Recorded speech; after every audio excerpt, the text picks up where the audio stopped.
And we are now back with part two with Raptor and our discussion about the wavering popularity of Power Rangers throughout the first 6 years of the series. All right. And, we talked a lot about primarily, how they changed and tried to stretch the Zoo Ranger footage and they went to Zeo. Now, I would say the biggest crime was going into Turbo.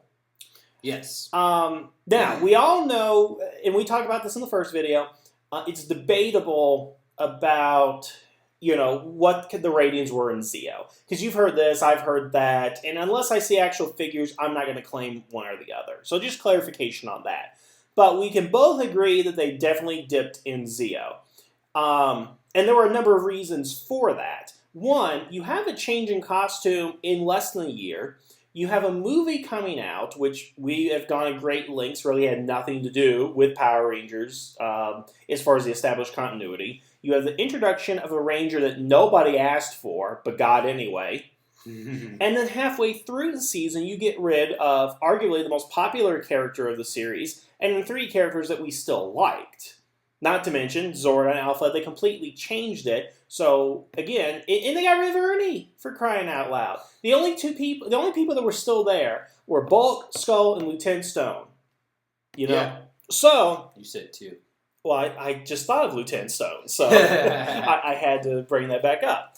Unless you want to count Bulk and Skull as a single entity, but whatever. In any case, what do you think about the change in Turbo? Why do you think it negatively affected popularity? Is it really for the reasons I said, or is it really maybe the change was just too quick? I think the change was too quick because for a viewer at home, it probably felt like having the rug pulled out from under them. That you're just starting to get comfortable again, and then suddenly, bam. Yes. And I will say this, pre-internet was so great. In the fact that rumors were still rumors, and actual previews were amazing. Because I remember going to a convenience store with my father one time, and I saw a magazine. I don't know what the magazine was, but on the cover, like in the corner, were the Turbo Rangers. Okay, cool. And it said Power Rangers Turbo. I was like, what the heck is this? And then my dad got me for reading the magazine in the convenience store, and so I didn't know what was going on. Why was he mad that you were reading a magazine in the convenience store? This is not the library, Mr. Simpson. Oh, I thought you said your dad was mad at you. Yeah, he was. He's like, don't read that. Oh. It's like a convenience store. We're not going to buy it. I don't know. Whatever, but that's my point, okay? And at the time, I thought it was just like an upgrade from the Zeo powers. Because it was the same color scheme. And from the brief image I got, it looked to me like it was just chrome added to it, like it was a power-up or something. Yeah.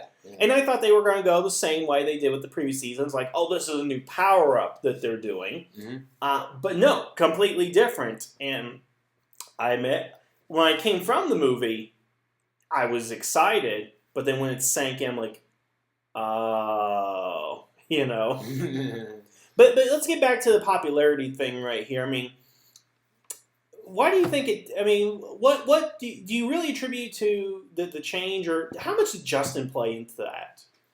I don't think Justin did it by himself. Mm-hmm. It's something that people definitely complain about, but I don't think he killed the ratings any more than Wesley killed the Next Generation's ratings. Although I wouldn't put those two on the same levels. I mean, if Wesley Crusher was a Power Ranger, I would enjoy that a lot more. They're superficially very similar, if you think about it, though. Yeah, I know the point. Annoying kid character added into a show that... But I never felt Wesley was annoying. That was the weird thing. I never thought Wesley was annoying. Probably because you were younger compared to the older Star Trek. I was 13 when I started watching Star Trek, and you were like 23 when you started, right? Yeah. So there is a significant difference there. But, okay, let's kind of get back on track, because I love losing track of things. The point I was making is that I don't think Wesley was driving the ratings down. I think it was... You mean Justin? Yeah. Wow.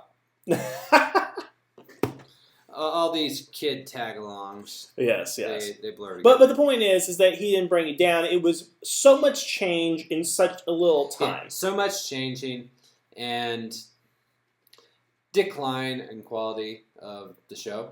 Yes, because again, they're blending those comedy elements. And a lot of times I was watching it and I was just kind of like, this is not the normal things Power Rangers would do. Because at that time, Power Rangers was really leaning towards a space opera thing that we eventually got in Power Rangers in Space. Let me kind of explain that.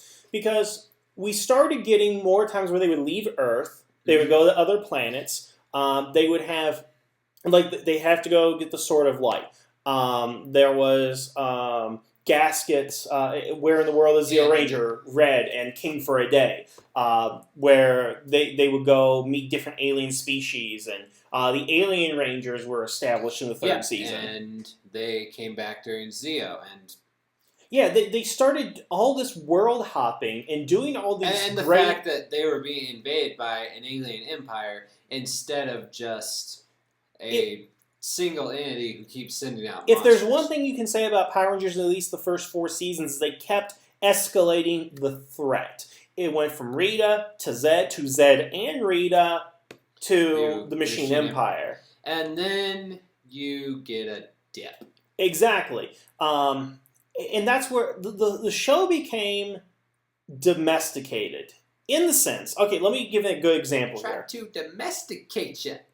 Maybe that's the wrong word, but look at it this way. Look at Batman the Animated Series, okay? That's a pretty grounded show, really keeps the fantasy elements out for the most part, and is a very plausible thing that can go ahead and happen.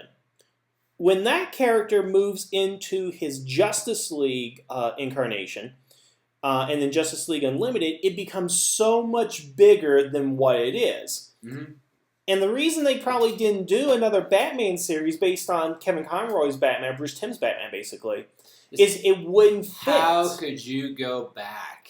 Exactly. Even Batman Beyond is kind of sketchy at times when you think about it. I know Batman Beyond came out before the Justice League, but, you know, when you just came back from Apocalypse and punched Darkseid in the face, it's really hard to take the Penguin seriously. Exactly. And that's what the feeling I got for Power Rangers, is that they did all this great epic stuff. They take down the combined forces of the Power Rangers and Zed and Rita, destroy this powerful alien empire. And I can't think of a time in Power Rangers Turbo where they left the planet and did anything. And then you get a hussy in a submarine.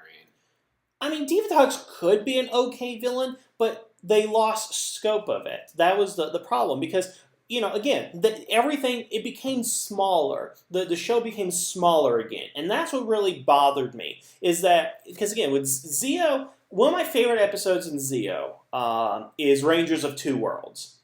Because they're going back from Aquitar to Earth. They're battling 2 different alien forces and all that. I mean, there was so much going on. It was more than just Angel Grove that was at stake. Yes. And that's what we got with Power Rangers in Space. But in Power Rangers Turbo, it was only Angel Grove that was at stake. That was the problem. Yeah, and the strange thing is following that, it got right back to that escalation. And we'll get to that escalation. But I would say what declined for Power Rangers Turbo was not so much the character changes or necessarily the costume changes. I really think it was a change in scope. That they took what was becoming an expansive universe. Because look at Power Rangers. When Power Rangers first started, you had this great mythos and a backstory. Mm-hmm. Then you started moving forward, going to other places, doing everything, seeing what the universe is up to, instead of our little pond, basically. Yeah. And then after all that, let's go back home and deal with just our problems. Well, just look at the Zeo suits versus the Turbo suits. Yeah. Because, alright, so the Zeo suits have the circuitry, but it almost looks like a breastplate. Yeah. Looks like armor. Looks upgraded. And then you go to the Turbo suits, which look even less regal than the Mighty Morphin suits did. I mean, I like the chrome on there. I always thought the chrome was cool, and I did think it was an interesting... The helmets are a cool upgrade. Except for the blue helmet, because I can't take the blue helmet seriously anymore. But the rest of the costume, leaves a lot to be desired. Absolutely, too much pipping, I think, was the main issue on that. And it looked like another visual downgrade. Yeah, definitely. So I think that's all we can talk about Turbo for the moment. So everybody, join us in part 3 where we conclude this with Power Rangers in space.